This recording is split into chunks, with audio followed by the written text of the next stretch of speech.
Greetings, humanoids! It is I, the Sabman, and welcome to the Sab Vlogs.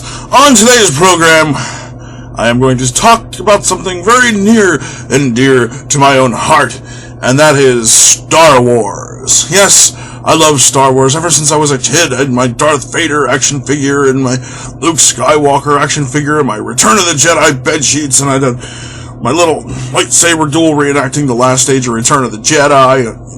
Just great experience. And, and then it got reintroduced as time went on, the videotapes and the DVDs and all the toys and all kinds of cool stuff. But when it really started to get going for me was when they released Episode 1. And it all came back flowing because it kind of got stagnant there for a while before the prequel trilogy. There's no more toys in the stores.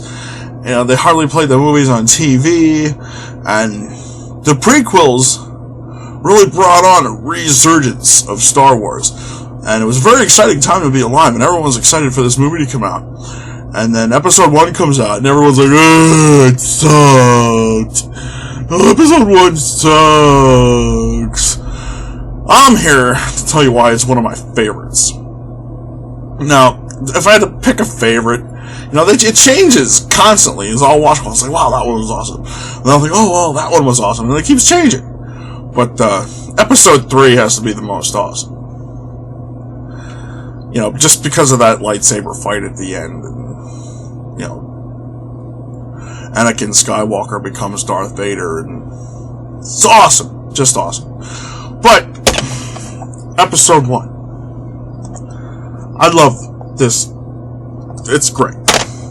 And people are like, oh, Episode 1 is so terrible. All they do is blab and Jar Jar Binks. Everyone's like, oh, Jar Jar Binks, Jar Jar Binks, Jar Jar Binks, Jar Jar Binks sucks. I hate Jar Jar Binks. He's so annoying. Jar Jar Binks, Jar Jar Binks. Well, guess what? Yeah, it's annoying. And he's not one of the best characters. But, kids love him. Kids see Jar Jar, and when he stepped in that big pile of crap, kids laughed. He tested very well amongst little kids. So, guess what? Jar Jar Binks is there for the kids. And is it toned down for kids? Maybe a little. But let me talk to you and tell you why I think Episode 1's a great movie. First and foremost, the Emperor. Now, the Emperor really didn't make too much of an appearance until Return of the Jedi. In the very first Star Wars 4, A New Hope, he was only mentioned when they were talking about the Death Star. He was mentioned, that was it. And then on Empire Strikes Back, he's a transmission. Well, then he's actually in Return of the Jedi. But in Episode 1, it shows how his plan started to work its way in and how he infiltrated the Old Republic and took it over and made it the Empire. It showed how he did it. And that to me was the most interesting point. I'm like, how? They're talking about they mentioned the Clone Wars in A New Hope, and then they mentioned how the rebels and everything, and then they talked about the Old Republic. Now, this is the one most important scene from Star Wars A New Hope, is when all the head honchos of the Empire are sitting around that table, and Darth Vader's kind of pacing in the background, and they're having this conversation. Then Grand Moff Tarkin comes in, and he's like spouting up all this crap. You already know, because you've seen it. But this is a very important part of the movie where they describe what actually goes on. They mention the Old Republic. They mention that all the Jedi are gone. And they dissolved the Imperial Senate, which was the Senate of the Republic. And that's a big link between that and Episode 1. They did really go deeper with the canon on that in Episode 1. And you got to actually see what they were talking about, which is awesome. Then you get to see Palpatine as a senator of Naboo. I was like, that's how he got in. And he manipulated his way all the way to become the Supreme Chancellor. He played Amidala like a fiddle. Like a harp from hell. Pretty much. He gained all that trust by resolving a situation that he had created. It's genius. You look at the Emperor's plan that he set in that movie, it's genius. It shows how he rose to power, how he manipulated everybody, and he put himself in charge. It was just great. And they went even deeper with that on Attack of the Clones. That's why I think that movie was great. Not for all the whiny Anakin Skywalker shit in episode 2. Yeah, that did get to me too. But if you look past that to the actual meat of what's going on, it explains so much. Explaining more, we're going to go on to probably my favorite Jedi ever, and that's Qui-Gon Jinn, played by Liam Neeson. Liam Neeson is an awesome actor. I love everything he's done. He hasn't done a bad role. He was awesome as Hannibal Smith in the A-Team. That just brought a tear to my eye, the way he brought Hannibal Smith to life. Oh, man. But that's off topic. He was the greatest Jedi ever. He saw that Anakin was to bring balance to the Force. He saw the greatness in him, and he was supposed to be the one to teach him. If he would have been Anakin's master, imagine how powerful he could have been.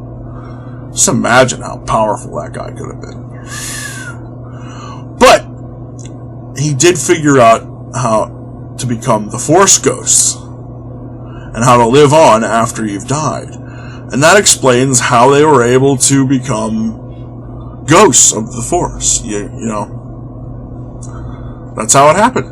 And they explained that too. And the cool thing about that is, on the last season of the Clone Wars cartoon, it's available on Netflix. I'm not paid. I don't make money on this shit, I don't care. But they explained how that happened. Yoda went to Dagobah before he had to exile himself, and he found all this crap. He went through this trial, and he became even wiser than he already was. And this was all before episode 3. So Yoda kind of had things figured out a little bit in case stuff went wrong, which was extremely cool. But yeah, Qui-Gon Jinn introduced episode 1, and his wisdom was second to none. He was just incredible. Because he knew what was going on, and the arrogance of the Jedi Council, which caused the Jedi Purge, was, he was opposed to why they were like that. And that's why Qui-Gon Jinn was never on the Council. And they explained that in episode 1 too, which is super cool. But then I started talking to people about it, like, oh, the pod race was stupid, I don't like the pod race. Well, I mean, I don't get that.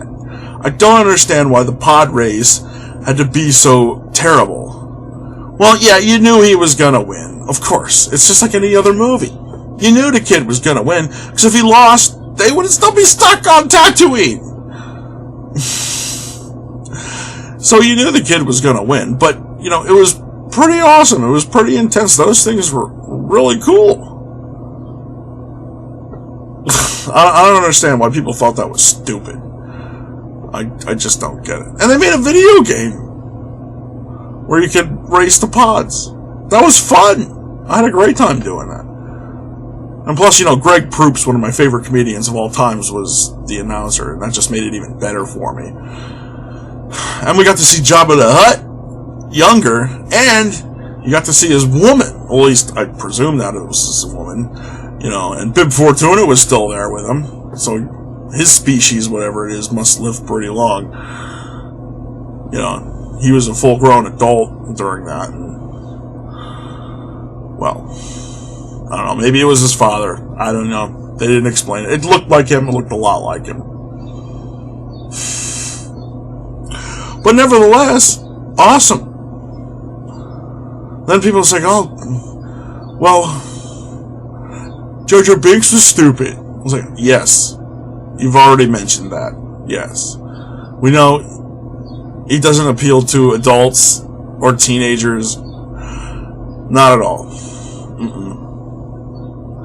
But that fight at the end was pretty cool, with all those tanks and those balls that they had, that the Gungans had. Those were pretty neat, the explosion balls. That was pretty cool. Yeah. So, episode 1, I do like it because the way they explained the Emperor's plans and how he was able to gain his power and manipulate people. It really answered all my questions I had after I watched The Empire Strikes Back.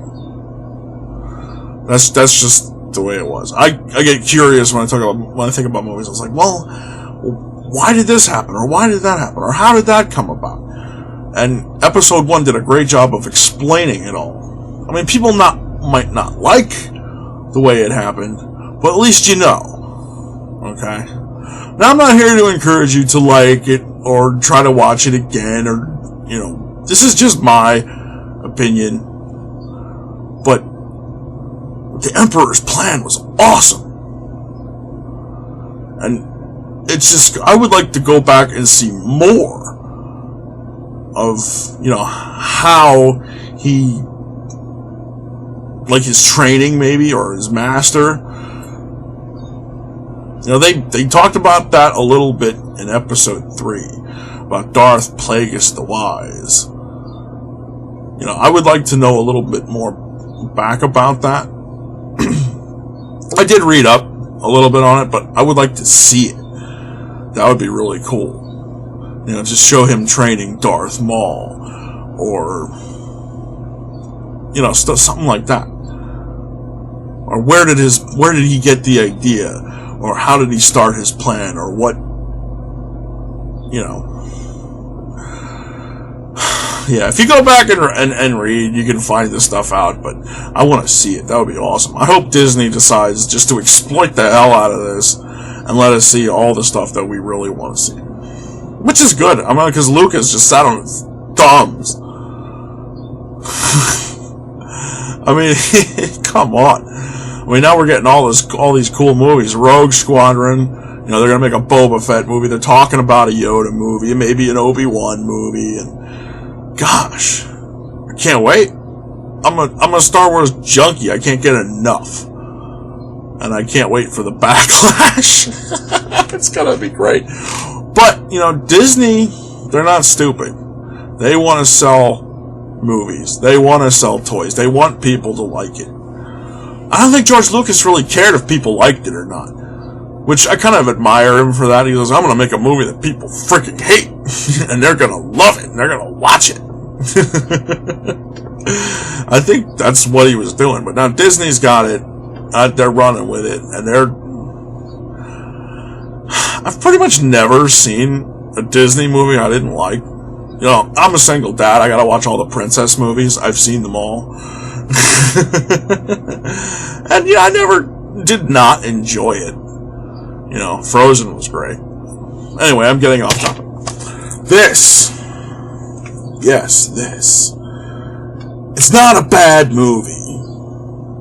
There's stuff in here that's but this is the foundation here.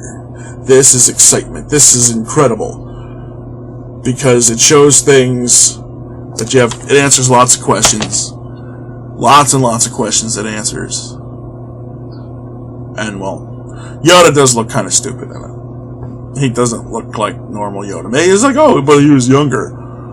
Okay, I'll accept that. He was younger. He wasn't all wrinkly. I can't do a Yoda impression, so I'm not even going to try. Well, this has been another episode of the Sab Vlogs. Thank you for watching, everybody. Don't forget that you can subscribe to this channel for my bull that I put on here. If it interests you, I really appreciate that. Keep it real and never say die. The Sabman is gone.